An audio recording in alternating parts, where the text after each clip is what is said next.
اللہ اس گناہ کو نہیں بخشے گا کہ کسی کو اس کا شریک بنایا جائے، اور اس کے سوا اور گناہ جس کو چاہے گا بخش دے گا،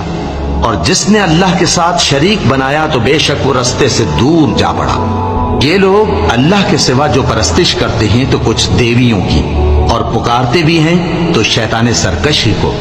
جس پر اللہ نے لعنت کی ہے۔ اور وہ اللہ سے کہنے لگا میں تیرے بندوں سے غیر اللہ کی نیاز دلوا کر مال کا ایک مقرر حصہ لے لیا کروں گا، اور ان کو گمراہ کرتا اور انہیں امیدیں دلاتا رہوں گا، اور یہ سکھاتا رہوں گا کہ جانوروں کے کان چیرتے رہیں، اور انہیں سمجھاتا رہوں گا تو وہ اللہ کی بنائی ہوئی صورتوں کو بگاڑتے رہیں گے۔ اور جس شخص نے اللہ کو چھوڑ کر شیطان کو دوست بنایا وہ صاف صاف گھاٹے میں رہا۔ وہ ان کو وعدے دیتا ہے اور امیدیں دلاتا ہے، اور جو کچھ شیطان انہیں وعدے دیتا ہے